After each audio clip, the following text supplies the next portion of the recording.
আসসালামু আলাইকুম। আজকে দুইটা রাজনৈতিক দল, বাংলাদেশের সবথেকে বড় রাজনৈতিক দল, একটা হচ্ছে বাংলাদেশ জামায়াতে ইসলামী আর একটা হচ্ছে বাংলাদেশ জাতীয়তাবাদী দল বিএনপি। এই দুইটা দলের প্রতি সাধারণ মানুষ হিসাবে আমাদের কিছু জানার আকুতি আছে। সাধারণ মানুষ হিসাবে আমাদের তাদের কাছ থেকে অনেক প্রত্যাশা আছে, তাদের কাছ থেকে বাংলাদেশের অনেক কিছু পাওয়ার আছে। কেন বলছি দুইটা দলের কথা? কারণ আপনি যদি সার্বিক বিবেচনা করে দেখেন বাংলাদেশে, যেহেতু আওয়ামী লীগ এখন already destroyed, Awami League already বাংলাদেশে নেই এবং তাদেরকে জনগণ আর গ্রহণ করবেও না। কেন করবে না? কারণ আজকে একটা নিউজে দেখলাম প্রায় 18,000 আহত এবং 1,000-এর ওপরে নিহত।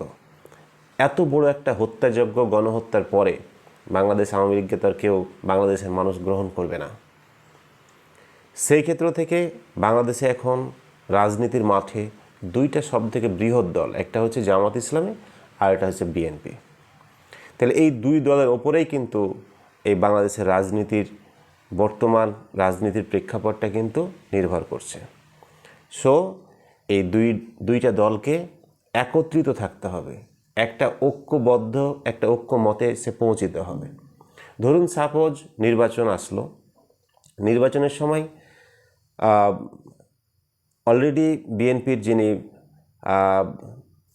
প্রধান আছেন জনাব তারেক রহমান, তিনি তো অলরেডি বলে দিয়েছেন যে জাতীয় সরকার হবে।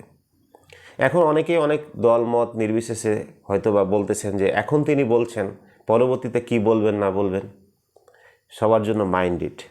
এখন বলবেন আর পরবর্তীতে উল্টাবেন, এই দেশ আর নেই, এই দেশ আর নেই। এখন জনগণ অনেক সচেতন, জনগণের কাছে কিন্তু ক্লিপিং আছে, আমরা কি করছি, রাজনৈতিক নেতারা কোথায় কি করছে, সব বিষয়গুলো কিন্তু আমাদের যুব সমাজের কাছে কিন্তু অলরেডি ভিডিও, ছবি, ফুটেজ আকারে কিন্তু রয়ে গেছে। আপনার যখন কথার বরখেলাপ হবে তখন সেগুলো কিন্তু সোশ্যাল মিডিয়াতে ভাইরাল হয়ে যাবে, এটা খেয়াল রাখতে হবে। সো এখনকার পলিটিক্যাল লিডাররা কিন্তু যা ইচ্ছে তাই ইচ্ছা করলেই যে করবে সেটা কিন্তু করতে পারবেন না, সেই সুযোগ কিন্তু নেই। সেই দিক থেকে বাংলাদেশ জামাত ইসলামী এবং বাংলাদেশ জাতীয়তাবাদী দল বিএনপি, এই দুইটা দলের উপরে ব্যাপক বড় একটা বাংলাদেশের জাতীয় ঐক্য তৈরি করা খুবই দরকার। কারণ একটা ঐক্যমতে না পৌঁছলে এই ফ্যাসিস্ট শক্তি আবার বাংলাদেশে মাথাচাড়া দিয়ে উঠবে। সেটাকে আমরা সাধারণ নাগরিক হিসাবে কখনোই এটা হতে দিতে পারি না। ধরুন সাপোজ নির্বাচন আসলো, জাতীয় সরকার গঠন হলো, নির্বাচনে বিএনপি একটা সংখ্যাগরিষ্ঠতা পেল, জামাত কিছু সংখ্যাগরিষ্ঠতা পেল, তারপরে গণ অধিকার পরিষদ আছে, আরও বাম, ডান বাম যে সমস্ত জোটগুলো আছে সবাই আসলো, একটা সংসদে ভারসাম্য একটা সংসদ তৈরি হলো।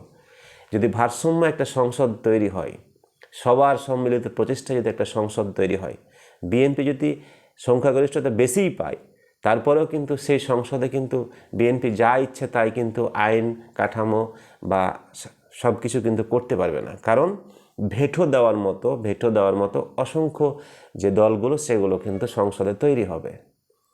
বিগত 16 বছরে আমরা দেখেছি সংসদে নাচনেওয়ালি, গানওয়ালি, জোকার, কমেডিয়ান, টিকটকার, ফেসবুকার সবাই কিন্তু সংসদে ভরে গেছিল।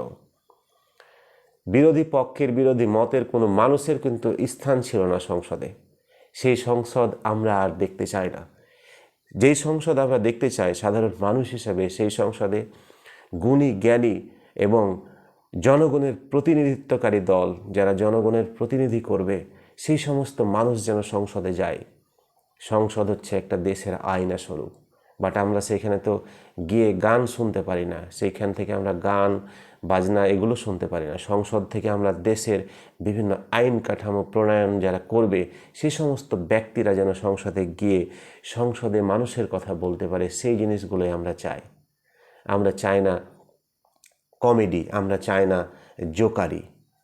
সংসদে আমরা দেখেছি এর আগে শুধুমাত্র হিংসা বিদ্বেষ ছড়ানো হতো, সংসদে যে সমস্ত ভাষা ব্যবহার করা হতো, প্রয়োগ করা হতো, সেইগুলো মানুষের কাছে হাস্যরসাত্মক মনে হয়েছিল।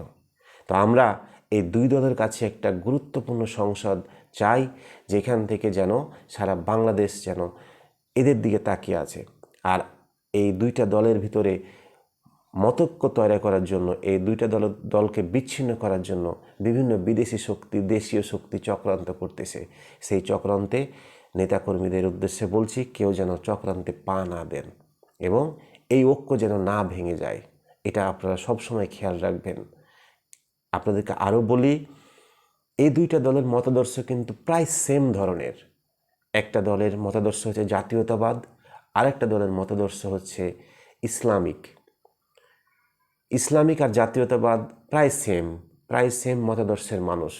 এখানে কোনো হিংসা বিদ্বেষ নেই, আর বেশি গোলামির কিছু নেই, ঠিক আছে। বিএনপির মধ্যে লিবারেল অনেক মতের মানুষ থাকতে পারে, আছে, আর জামাত ইসলামের মধ্যে শুধুমাত্র ইসলামিক মাইন্ডের একটা সংগঠন, একটা মানুষ আছে।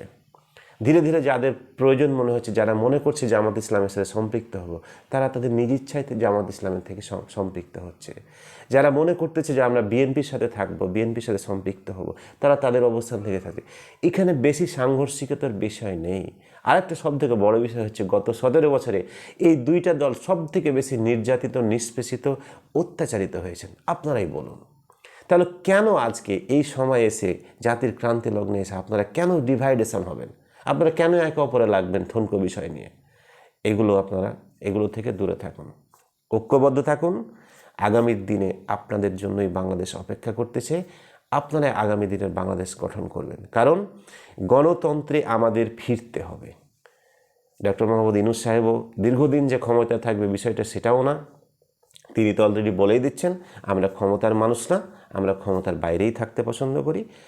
রাষ্ট্রীয় কাঠামোটা সুন্দরভাবে তৈরি হওয়ার পরে, সাংবিধানিক পুনর্গঠন হওয়ার পরে অবশ্যই নির্বাচন হবে। সেই নির্বাচনে কারা জয়ী হবে? আপনারাই তো হবেন। এখন থেকে আপনারা এত দ্রুত তো তাড়াহুড়া করার কিছু প্রয়োজন নেই। নিজের দলের মধ্যে সংস্কার নিয়ে আসুন, দল গঠন করুন, আস্তে আস্তে সব কিছুই ইনশাল্লাহ হয়ে যাবে। সবাইকে ধন্যবাদ। আগামীতে আবার দেখা হবে। আসসালামু আলাইকুম।